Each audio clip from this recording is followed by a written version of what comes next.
Populists, the farmers.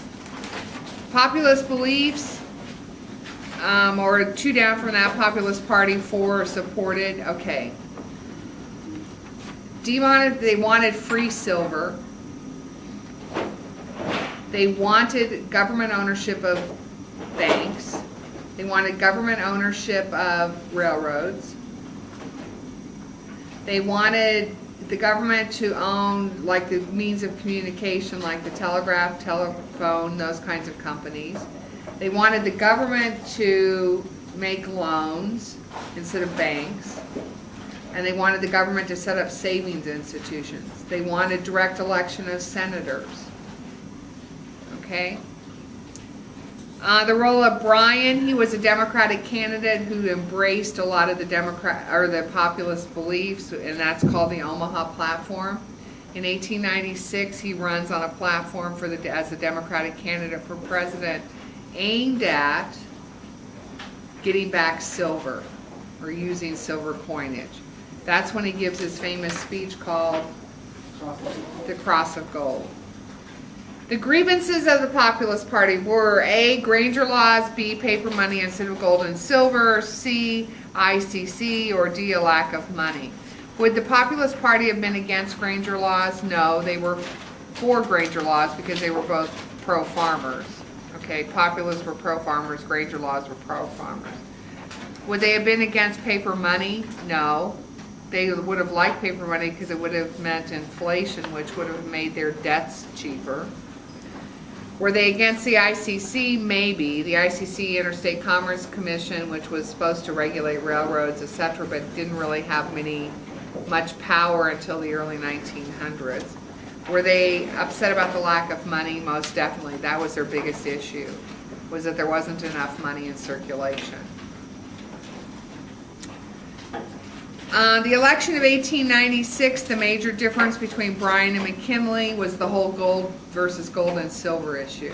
McKinley was gold only unless foreign countries started using silver. Bryan was, we need to use free silver immediately. There was one year a cartoon of people looking at signs that say, if you vote for free silver, you're like China. Whose campaign was this opposing? It was opposing Bryan's because Bryan was for silver. Why was populist support strong in farm states? Because that's where it began.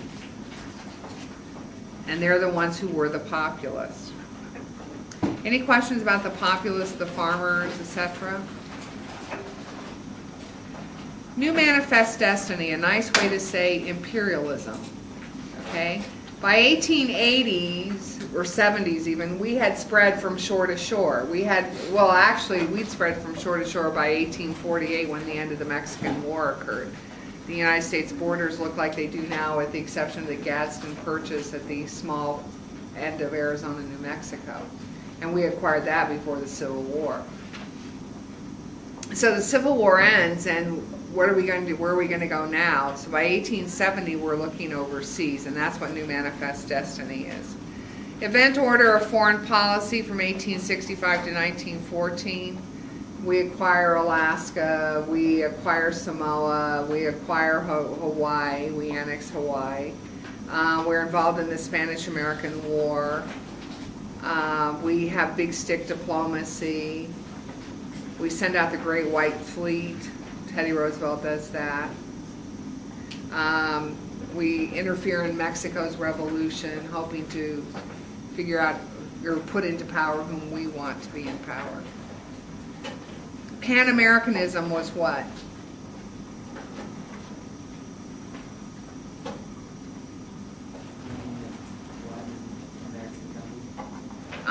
All of the Western Hemisphere in an organization that was like a free trade union. Okay, we really wanted to be able to send all of our goods to Latin America with no duties or tariffs on them. This was a brainchild or the idea of James G. Blaine, okay, who was the Secretary of State. Did Latin America accept this idea? No. They said no thanks, okay? Because what they realized is America would flood their markets with American goods and their industries wouldn't have a chance against them. Alfred T. Mahan advocated. Alfred T. Mahan was the one who wrote the book about if you want to be an empire, you need to be a naval power. And in order to be a naval power, you need to have places around the world where you can put your ships into port, you can refuel them, reprovision them, whatever. So he really advocates building up an empire, imperialism, whatever, colonies, whatever you want to call it. Why did we enter the Spanish-American War? Well, ostensibly to free Cuba from Spanish control. Basically, remember the Monroe Doctrine of 1823 said we didn't want European presence in the Western Hemisphere. So we want to get rid of Spanish influence totally. It's also an economic issue for the United States because by this time we're starting to own sugar plantations in Cuba. And we want to protect our American economic interests. Okay? The results of the Spanish-American War, the War of 1898, Puerto Rico, yes, we acquired it. What land did the U.S. acquire as a result? You guys cracked me up on your packets. So I'm reading along and I come to the Spanish-American War. It's called the Splendid Little War. And what did we acquire? We acquired the Philippines, Puerto Rico, and the island of Guam. Puerto Rico and Philippines are islands too. All three of them are islands. So why are we just calling Guam an island? Third period explained to me that that's how it was on Wikipedia or something, that it said the island of Guam, as if it were a special little island over the Philippines and Puerto Rico. Anyway, I thought that was quite amusing. The controversial issue of the Spanish-American War was the acquisition of the Philippines. Okay? Remember that as Teddy Roosevelt was leaving the Naval Department to go to form his Rough Riders, he gives the order to Admiral Dewey to steam ahead to Manila Bay and help free the Filipinos from Spanish rule and take over under American rule. So Dewey goes to the Philippines and he meets with Aguinaldo, the revolutionary leader, and says, "I'm here to help you." Aguinaldo says, "Thanks, don't need your help, we'll free ourselves." And ultimately, of course, in the end, we spend 7 years subduing the Filipinos who want nothing to do with us, and we take them over and we force them to be under American territorial rule until 1947 or 49 when we free them because that's their reward for being good during World War II. Teller and Platt amendments during the Splendid Little War, the 4 months it lasted, Congress passed the Teller Amendment, which said that we just wanted to help Cuba get free and then we would leave her to be her own country. The Platt Amendment was passed in 1901 and it said, oops, we've changed our minds. Cuba can't make any loans with foreign countries unless we give permission. Cuba can't make treaties with any foreign countries unless we give permission. And Cuba has to supply the land for the United States to lease for naval bases. Does this sound vaguely familiar? What naval bases are they talking about? Guantanamo, which we still control.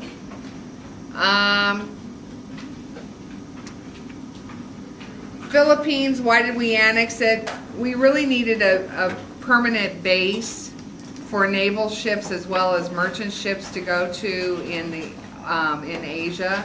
And the Philippines was a great location, and Manila has a wonderful harbor. Why the debate over annexing? You know, here we are, the nation of the land of liberty and freedom and democracy, and we revolted to free ourselves, and we're making other countries be our colonies.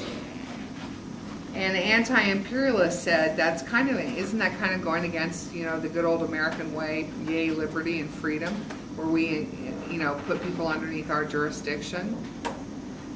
The role of war debt payment from Spain. Spain owed some money, so we gave Spain money and got rid of her war debts to Cuba, and that's how we got the Philippines, Puerto Rico, and Guam.